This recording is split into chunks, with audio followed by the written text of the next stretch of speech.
All right, well, we don't have too much time, so let's get started. Yes, Joe, sir. Hi, how you doing, brother? thank you so much for sitting down with me. My name's Jerry. I run Poducer.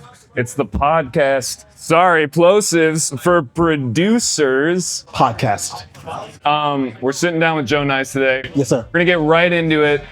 You know, some say that, you're credited with bringing dubstep to the United States. Yes. Is that fair? Very fair. Okay, so tell me a little bit more about Dub Wars and kind of how that came to be. The Dub War Party. And first of all, thank you for having me here. Of course. I appreciate you. Thank Out you to for everybody doing it. here in the crowd tonight. Yeah, thanks for sitting down with us. Yeah, no worries, no worries. Yeah, the Dub War Party was just, it came through organically. Me and one of my close friends, Dave Q. We actually went to a show together. He lived in New York, I lived in Baltimore. And we decided to do a show together. And we're like, hey, look, we went to a show and we saw what was being played there and it wasn't dubstep. So we were like, hey, he was like, hey, let's do a show together. We're like, all right, awesome. So he found a venue in Brooklyn, New York. It was Bar Sputnik. It was on the Red Hook section of Brooklyn. First dubstep party we did was June 25, 2005. Whoa. Word. June 25, 2005. It was me, Dave, John, and another friend of mine from Baltimore, reggae DJ named John Ask. Played all night, and I went on last, 3 o'clock in the morning. And there's a story behind that too. So then did another one about a month later. It was me, Dave, and another friend of mine from Baltimore named Dan G. I remember Dan's set like it happened 5 minutes ago. He played all this real dubby house and reggae, and it just, for 2 hours, I'm sitting there with a beer in my hand, just zoned out. It was amazing. Dave went on, did his thing. Now, at the first Dub War, there was a guy with dreads, had a Trinidadian accent, and he was like, yeah, my name's John, I go by Juakali. I host, I MC. We're like, yo, awesome, come back for the next one. He came back for the next one. And John Juakali, he's from Trinidad. My parents are from Trinidad, so I know a Trini accent when I hear one. So he got to doing his thing, and I was like, oh, we got an MC. Perfect. And then there's another guy there, Ken, who goes by Seckle, who just wanted to take pictures and do videos. So we're like, yeah, we're doing another one of these soon, probably in September. Come on back. We're like, yeah, no problem. So the next one we did in September of 2005, it was me, Dave, Juakali, Code 9. Hard. Code 9. And then we did that at a venue called, it wasn't Crash Landing. I can't remember the name of the venue. But we had 400 people in this venue. So it started picking up steam. It picked up steam, momentum, you name it. And then it became a legendary party. So Then it became kind of everything because other cities decided, oh wow, they're doing this in New York. Okay, Los Angeles jumped on. Houston with the Gritzy Party. Los Angeles with the Smog Sessions. Other cities in Canada started doing their thing. The Lighter Crew in Vancouver. Obviously, Toronto had a bunch of shows going on. Chicago had 3 different dubstep parties going at once at one point. Miami, they just went everywhere. Detroit? Yeah. Detroit, that's what's up. Rest in peace, John. Yeah. So I don't know if this is a long story either, but you don't have a UK accent, and I'm curious. No. You lived in the UK? Born in the UK. Okay, yeah. Born there. Mother and father from Trinidad and Tobago. I came to the United States when I was about 15 months old. Okay, gotcha. That makes sense. Okay, just wanted to, make that clear. So we got a lot to talk about, so I'm gonna kind of just get into it. Sure. You have been DJing for a really long time. Yes. And have recently started producing music. Right. Should great DJs be expected to produce music too? Great question. Unfortunately, now that is the expectation, because it just seems like nowadays you have to be everything for everybody. You have to be a great DJ and you have to be a great producer. I grew up in an era where there was specialization. There was that division of labor. You didn't necessarily need to be a great producer. You could just be a great DJ and play lots of shows. You could be just that and do your thing and be a tastemaker. Or I noticed on the drive up here, there's a lot of wineries. Let me use a winery term, be a sommelier, right? You could be an expert. Master of one craft. Being Correct. a DJ. Being a DJ. There's nothing wrong with that. There's nothing wrong with that. I mean, you look at, especially in dubstep, you look at some of the legendary DJs who have just been DJs. Youngster was just a DJ for a long time. Hatcha, who really is the first dubstep DJ. You could totally take credit for that. DJ forever and ever and ever. There's a lot of people who just chef, DJ, N-Type, started out DJ, plastician, DJ. A lot of them just were DJs and then decided to produce later on. Now I feel it's almost a requirement if you want to play shows that you almost have to produce just to get booked somewhere. Is that good or bad?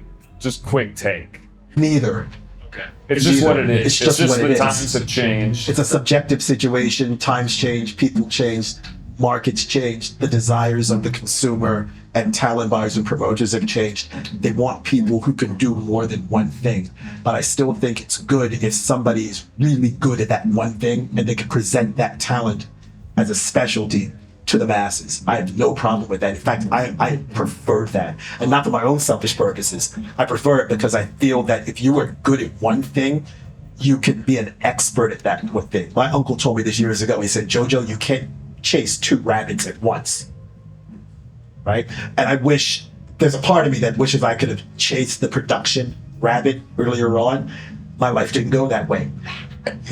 I was more interested in putting on events, doing dub work, starting with Gourmet Beats, my record label, and doing my thing and playing shows around the world. I think I've done okay. I think you've done okay, and I think everyone has their strong suits. Sometimes you don't have to do everything. Like, maybe you just want to throw parties. That's cool. We need that too. We need people that have the sound system. We need every part of it, right? But yeah, it does feel like this day and age, you have to wear a lot more hats. And you have to be a social media manager. You have to be an influencer. Oh yeah, that's a requirement. You have to do all of these things. And if you do all of these things, you can't do all of these things and expect to be great at everything unless you spend every waking moment of your day doing all of these things. And that gets exhausting. That is tiring. It's exhausting. Speaking of exhausting, you're a big advocate for mental health. Yes. What's something that keeps you balanced while touring and performing? Like, you know, it's a lot. Just traveling, even if you don't get delayed, is like a pain in the ass. Yeah. You gotta sit on a plane. So preparing for a set, keeping yourself in the right headspace, how do you do that? Is it peers that help you? Do you talk to people? How do you do it? Is it being organized? Organization for me is huge because I'm not very organized, so it helps me. And that's where I'm the exact opposite of you. I'm hyper organized. Oh, okay. I'm hyper organized.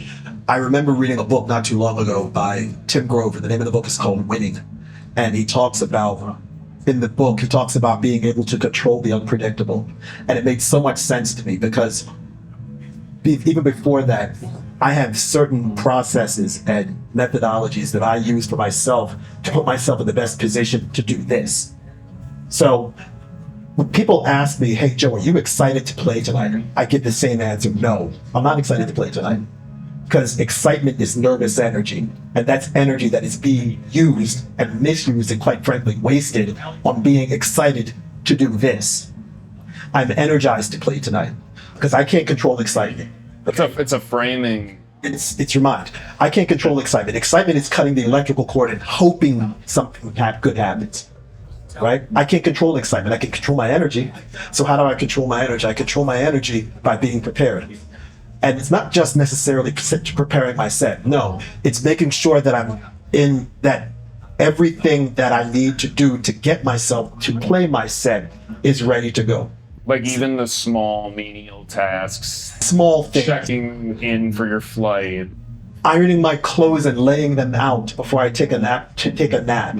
All of these things. Did you do that before you came here? I sure did. Yeah. It's all of these things. It's I have a system that works for me, and I know what works for me, and it's repeatable over and over and over again. I think anyone can benefit from being organized. Like if you're super disorganized, even a little bit of organization, you're like, oh yeah, I'm fucking getting it now. I'm hyper organized, and I don't leave any stone unturned, because if I leave something unturned, then that diminishes my opportunities for success.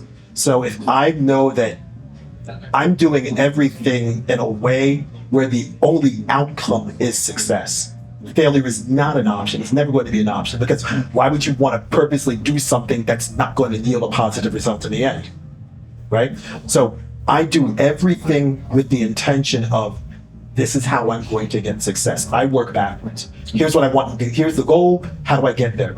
And then after that, I prepare everything in advance of that. So when I get here, I don't think about anything when I'm playing music. I don't have to, because I've already stacked the deck for myself successfully. You ever play Uno? Yeah. Good. But Uno's kind of luck, slightly. Yeah, it's luck, but this isn't. But here's what I'm saying. Yeah. I'm stacking the deck. If I'm playing Uno, I want all the draw fours. I want a reverse. Give me a skip. You have like 3 draw 4s at the end. You're just like, I'm good. I'm stacking. Yeah. Okay. That's kind of how I prepare. I'm stacking the deck for me. Yeah. Now I'm not stacking the deck for myself and screwing over somebody else. No, that's not it. I'm just making sure I have everything that I need. So when I'm ready to do this for 90 minutes, 2 hours, 3 hours, or however long anybody else wants me to play, I'm ready to go. And I don't have to think about it. So going back to the mental health piece, it Yes. feels like part of mental health is a dysregulation of your energy. You know, you're really nervous, you're really sad, you're really angry. All of those feelings can be turned into maybe some kind of positive momentum. Do you believe that? I thoroughly believe that. And that's why, for example, if you see me hanging around here now just chopping it up, like I said a minute ago, I'm not excited to play tonight. No, because excitement is that nervous energy, and it's uncertain, it's weird, it's strange. Chaotic. It's chaotic. I don't need chaos. Chaos was getting up here today. Yeah. That was chaotic. I don't need more chaos. I need consistency. And that's out of your control. Yeah. And I can control that. Another thing that I do is I exercise a lot. I think being in a positive physical state allows me to have a positive mindset. I meditate, I visualize, I pray.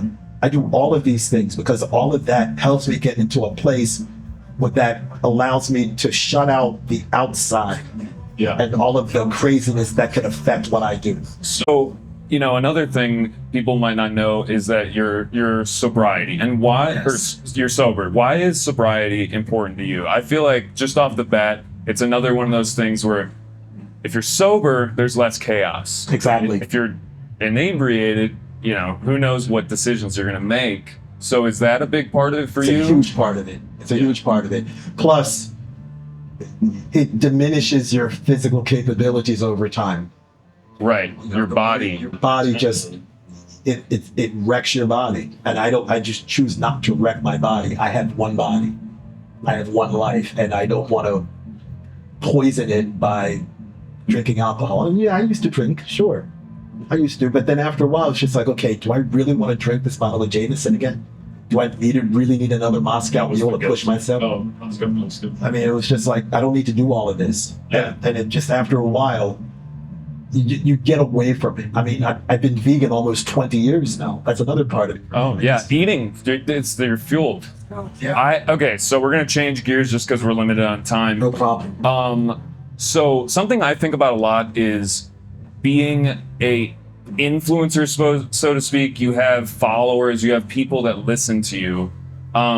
Using that power to be an advocate is important to you. And sometimes I get lost in the sauce about the things that I should be advocating for. I try to just, and maybe this is a cop-out, I just try to be good to the people around me because that's what I know I can do. And that's good. Do you feel that having a platform, you should say something when things are wrong? You should, like, you know, stand up for the people that don't have the voices. Yes. Yeah, because to do this, play music in front of people, it's a privilege.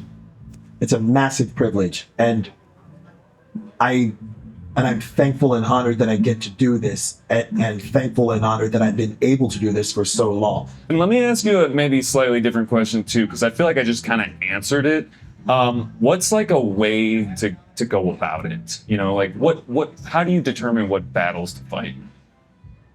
That's a great question.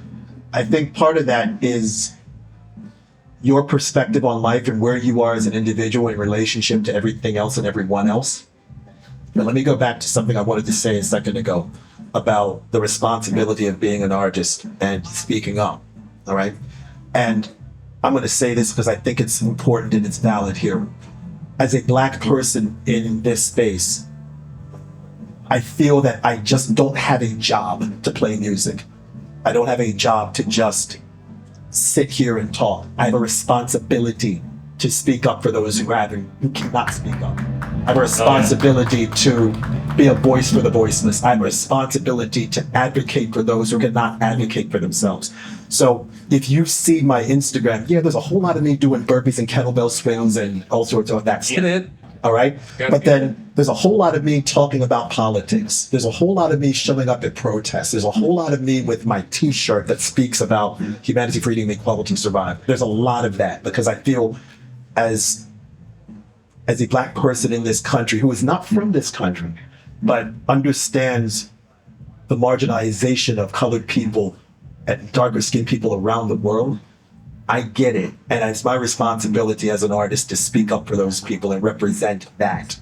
So that's also why I pick the battles that I pick. They gotta align with you. Like, they still gotta come from a genuine place. Like, you shouldn't be bandwagoning something if you don't believe in it just to... Look, one of the things, the right thing to say. Yeah, I mean, one of the topics that I strongly advocate is reparations for American descendants of enslaved Africans. And I'm not an American, just a descendant of an American enslaved African.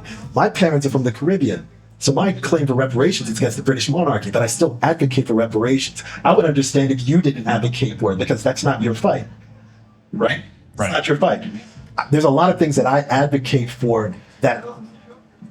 They're special to me, and I understand why I would want to advocate for them. But there's also plenty of things that I advocate that I think everybody else would. I think what you're saying is that the things that are personal to you are easier to do. Just like, you don't want to be going against the grain for that just feels right? Well, I mean, like what you just gave is kind of like, okay, that might be slightly outside, right? Just slightly the way you described it, but like... Well, slightly outside to you. Well, okay, so what I meant is just you were explaining it as like, Americans versus the UK. But like, I guess... No, I was explaining it as something that I advocate for that maybe another artist wouldn't necessarily advocate for. Fair, yeah. Sorry, yeah. No, I apologize for. So there might be some artists that advocate a woman's right to choose. That's their fight. I respect it. It's all good. There might be some people that advocate the deportation of immigrants. Okay, if that's what you want to, if that's the hill you want to stand on, go for it. Yeah. Honestly, I don't stand on that hill, but if that's what you do, that's fine. Right? I'm not comfortable with telling people what they should advocate for and how they should live their lives because I'm certainly not comfortable with someone else telling me what I should be advocating and how I should be living my life. Okay. So I'm going to do a couple because we got 6 minutes here. And then a final question. Favorite sound system? Changing gears. Sorry, we don't have too much time. We could go for a long time. Yeah, I know we could. I know. Favorite sound system ever was the sound system that we played on at Club Love in New York City. It was a Gary Stewart audio system. Just banging. I mean, those are so like so many memories, right? That's part of it. Yeah, but it always sounded amazing. I mean, the monitor speakers were $20,000 a piece, and they were super loud. So they were good. It was amazing. That system, at the DMZ parties at Mass, at St. Matthew's Church, I'm sorry, third base downstairs, that turbo sound system was incredible. There's a bunch of great sound systems around the world. The dub phase sound system in Hungary, my guys in Slovenia, the Boris sound system, the Formosa sound system in Taiwan. There's a bunch of them around the world. A bunch of them. Yeah. There's a lot of them. Obviously, RC1, Sinai Sound in England. There's a lot. I'm sure there's a lot to mention. The Zenica Faria sound system in Sarajevo, Bosnia. Yeah. There's a bunch of them. Around. I can tell. A couple places here and there. Yeah. This is the fun question section. I was told that you're a big foodie. So the question is, what would be your favorite cuisine? It's a toughie. Yeah. Not like you have to eat it every day. No. I mean, outside of Trinidadian cuisine, because that's my heritage. Right. Mediterranean cuisine. Hell yeah, let's go on Greek. Mediterranean. And there's a bit of a story behind this. One of my dear friends, Vova, goes by VY, is in Cyprus. And every Wednesday, a group, and he's originally from the Ukraine, and every Wednesday, a group of other individuals who are from the former Soviet Union get together at a souvlaki shop in Cyprus called Nikos. And they all get together. Are you just saying this because you knew that I'm Greek? No, I didn't know. I had no idea. And they all get together every Wednesday and they eat souvlaki. And they all hang out. And Eat on a stick if you don't know everybody's what just there, souvlaki. right? Yeah. So I've been there on a souvlaki Wednesday. I've been there and I've seen it go down. And food also has a big community element too. You get to enjoy it together. Right. And guess what else also has a big community element to it? What's that? Music. Oh yeah, of course. Music. That's why, especially for example in the Black community, the cookout is a big deal because you're bringing music and people together. That's why, because for our white folks barbecues, When you get invited to the cookout. guards and all, you know what I'm saying? But it's a thing, Oh yeah, no, right? it's a Food and music bring people together. for sure. And those vendors back there, they got some good stuff. They do. Shout out the vendors and shout out Summer's End Smokeout. We didn't say that. We're at Summer's End Smokeout. You know, you guys in the crowd know. Yeah. So just a last question. Hold on, I just added.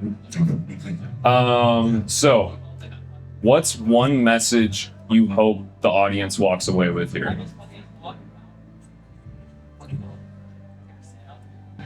Music is love, and love is what we need.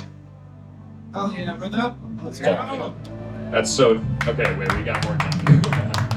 You know, okay, that would be a great place to end. But since we have the time, I'm just gonna ask you something that we talked about beforehand is like having a union for DJs. This is probably a long answer, but like, what does that look like, and what could it look like to be a part of a DJ union?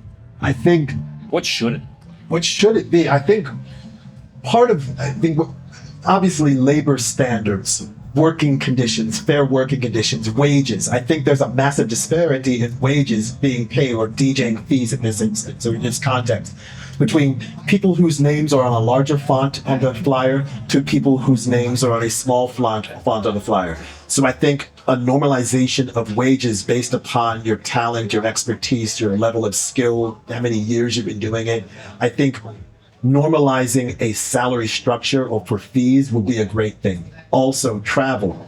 I mean, in a lot of other lines of work, some of the travel that DJs have to do, other lines of work, other industries aren't putting these sorts of travel demands on their employees. It's all the time. It's all, we're not, So I mean, I'm not complaining, but I'm just Like telling for you, you right now, like where are you going after this?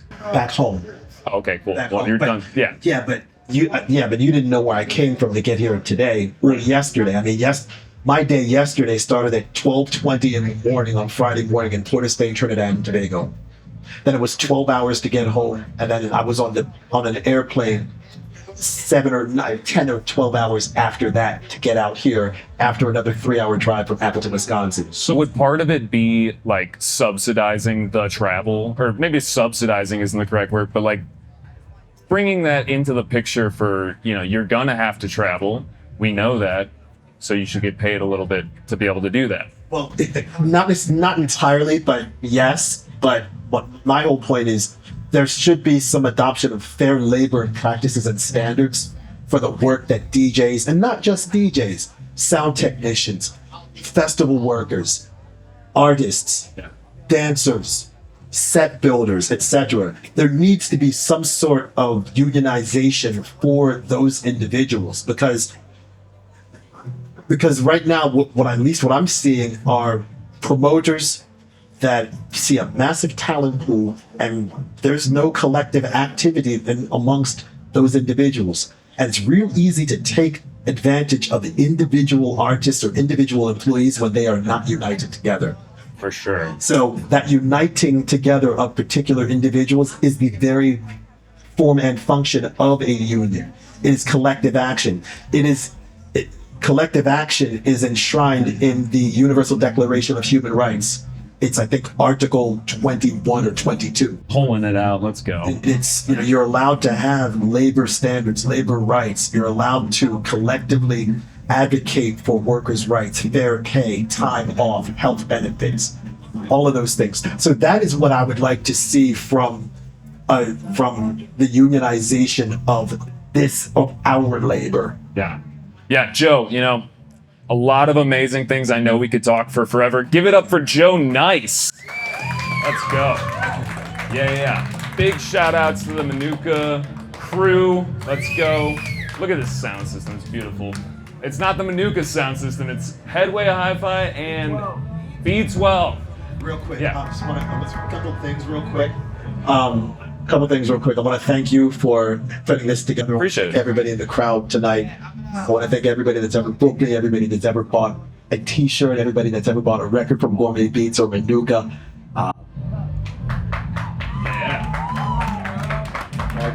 And I want to thank my mom for always being supportive, and I want to thank my baby girl, Parker. Baby girl, you're going to be great. Just keep working hard. I want to thank her sister, Zamaya. Zamaya, keep working, keep doing your best. That's it. Let's do it. All right, guys, we got a great night of music for you guys. My name is Jerry. I run Poducer, the podcast for producers. Check it out. Let's get into it.